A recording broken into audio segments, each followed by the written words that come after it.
신뢰라는 이름의 기둥이 지금이라고 하는 가장 기본적인 부분에서 소리도 없이 무너지고 있습니다. 상하이와 베이징 같은 도시의 반짝이는 너네 뒷면에서 사람들이 입으로 하는 것, 그 근원이 조용히 부패하고 있습니다. 이것은 경제의 붕괴가 아닙니다. 매일 식탁 그 안전이라는 사회 기반 자체의 붕괴입니다. 지금 중국 전국에서 조용한 오염이 확산되고 있다는 현실이 있습니다. 소성의 노동자가 퇴근길에 입장하는 길가의 계직에서 삼두성의 뇌촌에서 사는 가족의 식탁까지, 혹은 부유한 중간층이 구입하는 고급 식재료에 이르기까지 사람들은 자신이 무엇을 먹고 있는지도 믿을 수 없습니다.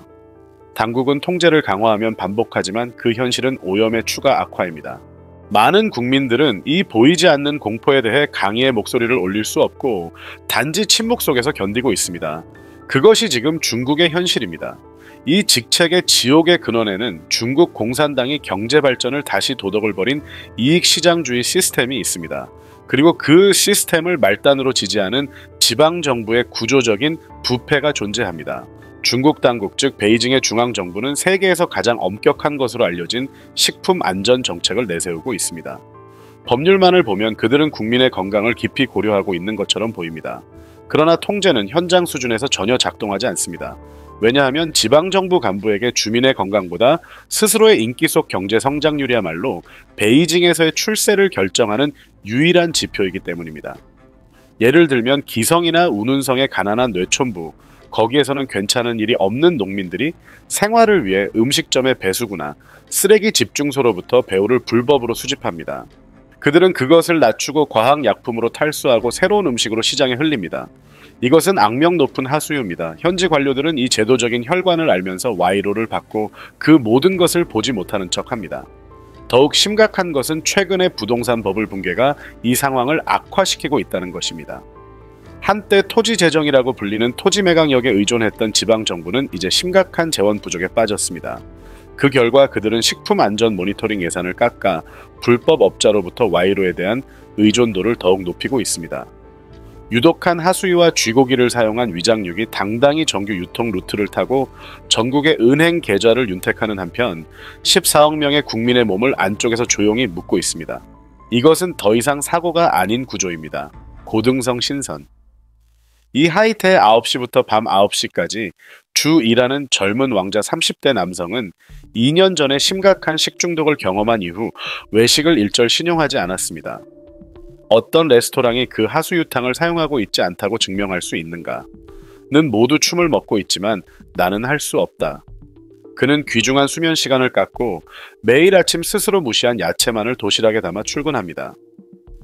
그의 목소리는 분노를 넘어 차가운 포기로 가득합니다. 이 나라에서는 안전하게 사는 것 자체가 사치입니다. 그의 가족은 그가 신전에서 벌었던 금으로 안전한 생활을 하고 있다고 믿지만 자신은 매일 오염의 공포와 싸우고 있습니다. 안부 일성 북미세에 사는 3세의 아이를. 안부 일성 북미세에 사는 3세의 아이를 가진 친사라는 여성은 14억 명의 어머니가 공유하는 악몽과 지금도 싸우고 있습니다. 2008년에 일어난 그 멜라민들이 코나밀크 사건의 기억입니다. 그 사건으로 수십만 명의 입용아가 희생되었습니다. 그 결과 친 씨는 지금도 국산 가루룩을 절대로 사지 않습니다. 그녀는 가격이 2개 엔으로 3배 이상 되는 고가의 호주나 유럽으로부터의 수입품만을 인터넷의 전매업자로부터 필사적으로 손에 넣고 있습니다. 그러나 그 수입품조차 가짜가 여행하고 있는 것이 현실입니다. 그녀는 말합니다. 국산품을 믿으면 아이가 희생된다. 수입품을 믿어도 가짜일지도 모른다. 우리 가족은 매일 러시아 루게트를 받고 있습니다. 그녀와 같은 중간층 여성에게 육아는 희망이 아니라 불안과의 싸움입니다. 남성 짱자시 한 고립중학교에서 일하는 교사 리치 40대 여성은 학생들의 급식 시간에 은밀한 절망을 느끼고 있습니다. 오늘의 급식의 돼지고기는 정말로 돼지고기입니까? 학교 급식의 입찰은 항상 최저 가격을 제시한 업자가 승리합니다. 그 업자들이 비용을 줄이기 위해 위장고기나 좀비고기라고 불리는 수년간 냉동된 미유고기를 사용하지 않았다는 보증은 어디에도 없습니다. 그러나 나는 공무원입니다.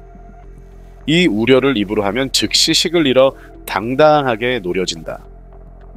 그러므로 학생들의 건강을 암시하면서도 침묵할 수밖에 없습니다. 그녀의 목소리는 제도 안에서 밀려났습니다. 북금의 건설 현장에서 일하는 농민교회씨 50대 남성은 우리에게 햇볕에 탄 얼굴로 힘없이 웃었습니다.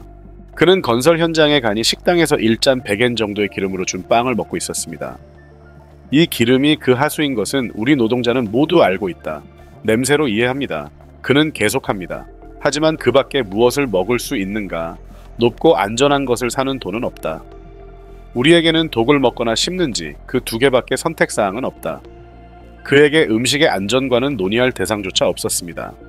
식탁의 오염으로 인한 결말은 심각한 건강 피해만이 아닙니다.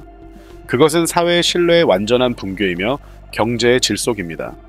진지하게 유기야채와 진짜 식용부를 생산하려고 했던 중소기업은 어떻게 될까요? 그 결과 정직이 도산하고 그 아래에서 일하고 있던 노동자들도 추럽합니다. 사기꾼만이 살아남기 시장은 악화가 양화를 구축한다는 최악의 상태에 빠지고 있습니다. 중국 국민은 언제 폭락할지 모르는 주택론 지옥이나 카마보장 일어난 것 같은 갑작스런 예금 풍세라는 경제적 공포에 노출되어 있습니다. 게다가 지금 매일의 식사라는 인간에게 있어서의 마지막, 그리고 가장 기본적인 희망마저도 빼앗기고 있는 것입니다. 천인사나 시선서에서는 급여 지불이나 예금 문제로 항의하는 사람들이 탄압되고 있습니다만 직업 문제는 그 이상으로 침묵이 강제되고 있습니다. 더욱 무서운 것은 이 음식의 지옥을 고발하려는 운명입니다. 만약 한 시민이 스마트폰 카메라로 레스토랑의 뒷문에서 하수가 반입되는 순간을 촬영하고 그것을 SNS에 투고했다고 합니다. 그 결과 무슨 일이 일어날까요? 레스토랑이 처벌되는 것은 아닙니다. 촬영한 시민이 악마를 확산하여 사회의 안정을 방해했다. 그리고 감시 카메라와 VC 네트워크에 의해 식별되고 몇 시간 이내에 경찰에 구속됩니다. 이것은 신교 위자축과 티베트 자축으로 반체 뇌파를 탄압하는 시스템과 완전히 같은 논리입니다. 공산당의 통제에서는 식품의 안전을 지키는 것보다 안전하다는 척을 지키는 것이 더 우선된다. 사회는 진리의 목소리를 잃고 완전한 침묵으로 떨어집니다. 사회는 건강한 빈곤이 아니라 건강에 해로운 불신으로 향하고 있습니다.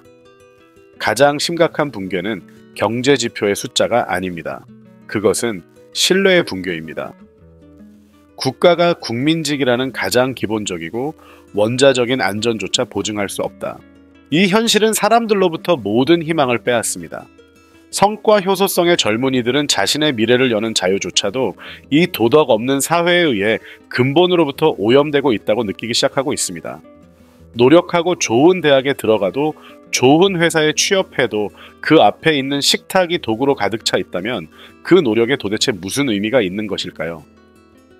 국민이 입으로 만드는 모든 것을 의심하고 마치 숨을 멈추는 것처럼 매일을 보내는 사회. 그러한 장소에는 미래가 존재하지 않습니다. 이 현실을 어떻게 볼 수 있습니까? 코멘트 필드에서 의견을 알려주십시오.